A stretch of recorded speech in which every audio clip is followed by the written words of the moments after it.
Love them or hate them, those plastic or metal cards that can instantly purchase anything from a coffee to a car are no stranger to consumers. More than 80% of Americans own at least one credit card. Every time you pay for something with a credit card, you're borrowing money from the card issuer to cover your purchase. While it might feel like it, it's certainly not free. You then have to pay that money back either in full at the end of the month or over time, with interest. The average credit card charges about 20% interest these days, so it is a very profitable business. So, first things first. If you're not in a place where you can pay that money back by the time it's due, experts don't recommend you have a credit card at all. Paying 20% interest on a balance that you've accumulated, and then you pay interest on top of that.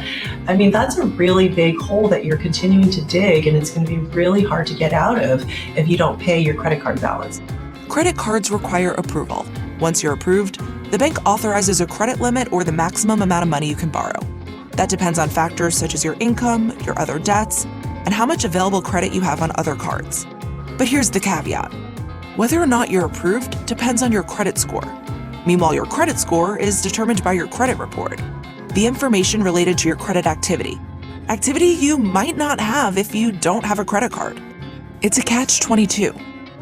How do you build your credit history? Well, the simplest thing is really to get a credit card, use your credit card, and pay it on time.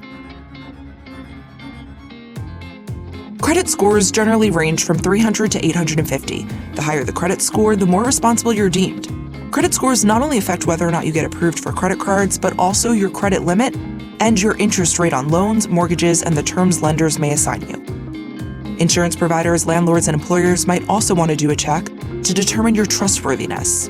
If your goals are to buy a house, get a car, get a loan, the first thing that you need to do in order to build your credit history is to get that credit card going. Those Jennifer Garner commercials are for Capital One, but there are numerous companies in the US that offer a wide range of credit cards. There's the issuers, American Express, Discover, Bank of America, Citi, Wells Fargo, and then there are the networks. They facilitate transactions between the merchants and the card issuers. The four major card networks are Visa, MasterCard, American Express, and Discover. Two of the world's largest card networks, American Express and Discover, are also card issuers. There are standard credit cards, rewards cards, balance transfer, charge, student, business, secured, limited purpose, prepaid cards, and the list goes on. Different options that may or may not be right for you depending on your personal circumstances. Standard credit cards are the most traditional type. They have an annual percentage rate or APR, sign-up bonuses, annual fees, late payment fees, balance transfer fees, foreign transaction fees, and the most exciting, rewards.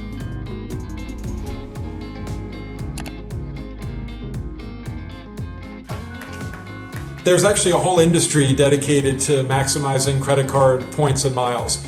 Some people love it, and they love going down that rabbit hole and treating it like a game. Bankrate.com senior analyst Ted Rossman earned more than $1,700 in rewards in 2022. But getting the most out of your credit cards depends on your spending habits. Which perks would save you the most money? So, how do you choose? If your family spends a lot on groceries, get a card that gives 5 or 6% cash back on groceries. That's a really nice inflation buster right there. Maybe consider a second card that's just a solid flat rate, something like 2% cash back on everything. Most people should be able to get at least $200, $300, $400 a year just by using the right cards. Rossman says the rewards that get the most attention are often travel-related.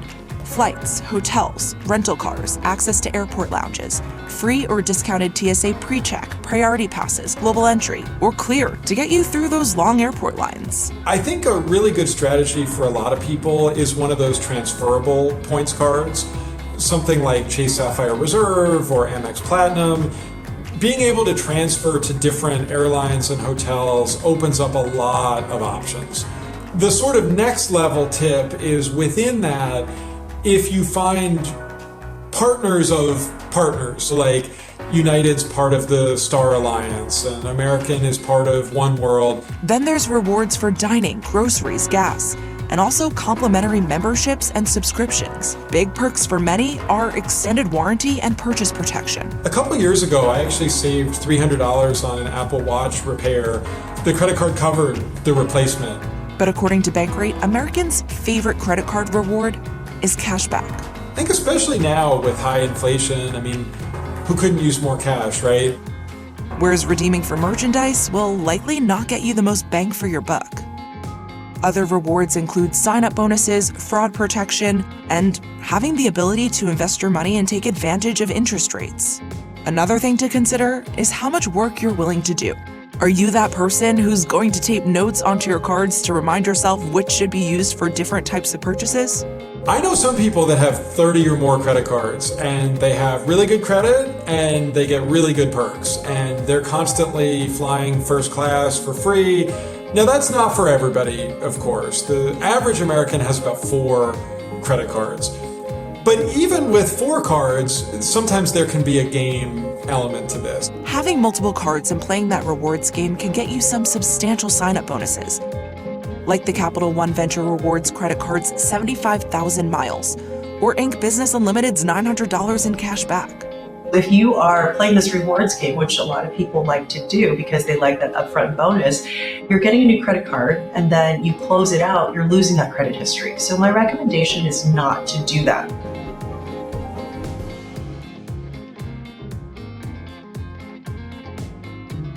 Only use a credit card if you can use it responsibly. American credit card balances reached $986 billion in the last 3 months of 2022.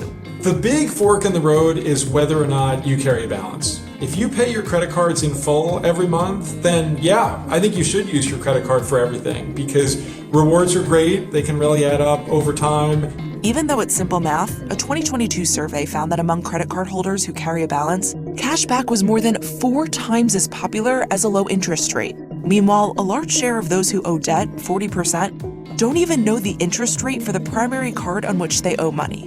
One of the biggest things that we see about the spending of credit cards and those that are using it incorrectly are those that are either from lower income households, those that are uneducated in this, because no one is talking to them about money. A recent Bankrate survey found that 30% of those without a high school degree didn't redeem their rewards, compared to 16% with a 4-year degree. And the lower an American's income, the more likely they were to let those rewards sit as well.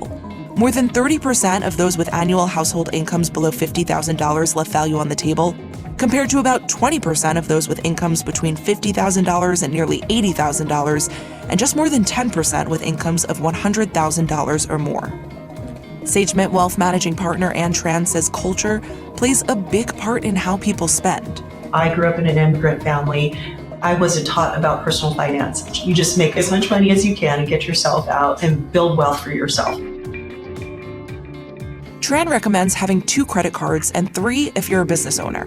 1 for primary expenses, a second as a backup, and a third to keep business expenses separate. She says there should also be thought going into your credit card limit and your spending ratio. Let's say you have 1 credit card and you've got a $10,000 limit on there and you spent all the way up to $9,000. That actually will lower your credit score because your credit to debt ratio is not good because you've used up most of your credit. So the rule of thumb is, I would say, try to stick around 30% in using what your credit availability is. And so that's why having a second card will give you a little bit of leeway in giving you more credit to spend. For those with credit card debt, while experts don't recommend you open multiple credit cards and try to maximize your rewards, that doesn't mean you shouldn't work on ways to build your credit so that you can get to that place. If you have credit card debt, no shame, a lot of people do, about half of cardholders, but you need to put your interest rate first. So maybe seek out a 0% balance transfer card, or stick to the lowest rate card you can find, or just use cash or debit until you're debt free.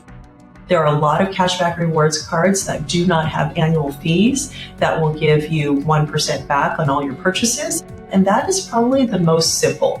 Now, let's say you get to a place where you've got some plastic in hand and you're feeling good about those rewards. The work doesn't end there.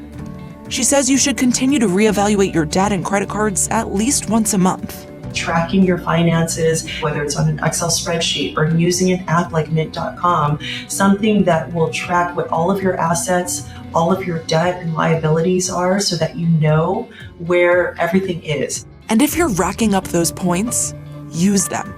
Almost a quarter of rewards credit card holders haven't redeemed any rewards in the past year.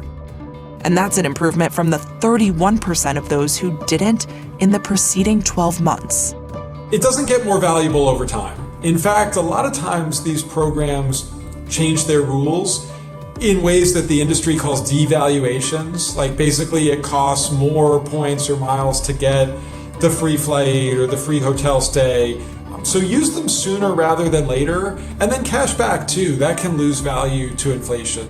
Most people are scared of money, and you shouldn't be. If you know the facts and you understand how money works, it can be really empowering.